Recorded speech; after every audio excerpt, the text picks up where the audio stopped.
Bonjour à tous, je m'appelle Clémentine, j'ai 28 ans. Je ne sais pas par où commencer pour vous raconter qui je suis. Je dirais donc que je suis une femme simple, en quête de connaître chaque jour le Seigneur.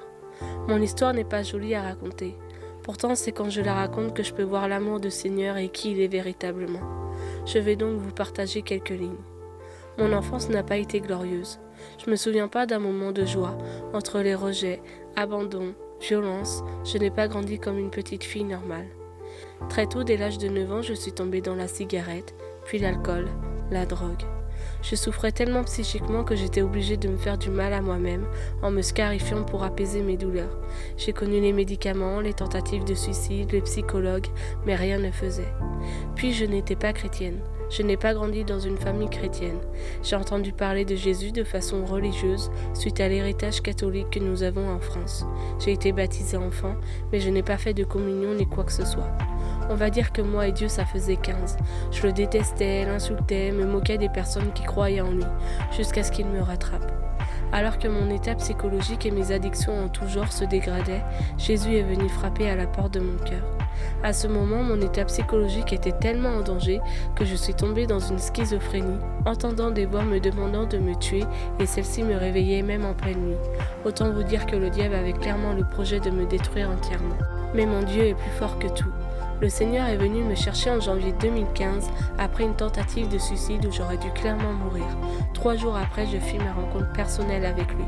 Je me suis retrouvée avec une Bible dans les mains. Je me rendais compte que Jésus était venu pour moi, qu'il était bon et aimant et qu'il était mort pour moi. La conviction de tous mes péchés m'est tombée dessus. C'est à ce moment-là que je me repentis et que je lui ai offert ma vie pour toujours. À ce moment, une paix et un amour m'ont envahi. Le lendemain, en me réveillant, je me suis rendu compte que j'avais été délivrée de la schizophrénie. Mon cœur avait changé.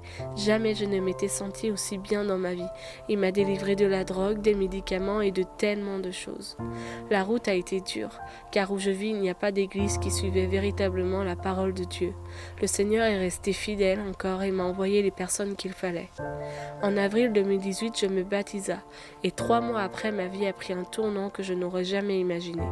Cela faisait 9 ans que je faisais des crises d'angoisse, et cela m'a handicapée à pouvoir avoir une vie, à travailler, avoir des relations amicales ou amoureuses. J'étais enfermée chez moi. Je découvris qu'enfant j'avais été victime de violences sexuelles et que pendant plus de 20 ans j'avais oublié. Cela s'appelle une amnésie traumatique. Quand le traumatisme est tellement important, nous pouvons en mourir et le cerveau à ce moment oublie pour nous permettre de nous garder en vie. De là commença une restauration et j'ai dû réapprendre complètement à vivre. Dieu a été le socle. C'est grâce à lui que j'ai pu remonter la pente. J'ai ensuite rejoint une association pour aider les victimes de violences sexuelles à leur reconstruction. J'étais un groupe de parole avec des femmes chrétiennes et aussi un atelier d'art-thérapie ouvert à tous. J'ai fait une formation pour la relation d'aide où j'ai eu mon certificat et je me suis mise à mon compte en tant qu'artiste peintre. J'ai également écrit un livre pour aider les femmes à avoir une relation avec le Seigneur et aujourd'hui je suis là. J'ai rencontré de vrais amis qui savent prier pour moi et être présentes. J'ai des parents spirituels qui m'aident pour ma vie, prennent soin de moi et de ma foi. Et j'ai rencontré le plus merveilleux des hommes. Bien sûr, il reste des choses à guérir chez moi, mais chaque personne travaillera sur soi jusqu'à la fin de sa vie. Le diable a voulu me détruire, Dieu m'a tout redonné. Et aujourd'hui, ma vie lui est dédiée et à chacune d'entre vous. Je viens instaurer la lumière là où les ténèbres rôdent en annonçant que Jésus-Christ est vivant et qu'il délivre et restaure encore aujourd'hui. Voici un aperçu de qui je suis et je serai honorée de pouvoir savoir qui vous êtes vous.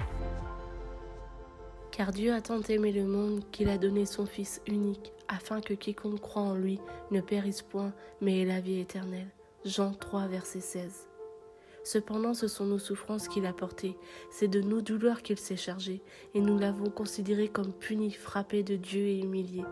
Mais il a été blessé pour nos péchés, brisé pour nos iniquités. Le châtiment qui nous donne la paix est tombé sur lui, et c'est par ses meurtrissures que nous sommes guéris. Nous étions tous errants comme des brebis, chacun suivait sa propre voie, et l'Éternel a fait retomber sur lui l'iniquité de nous tous. Ésaïe 53, versets 4 à 6.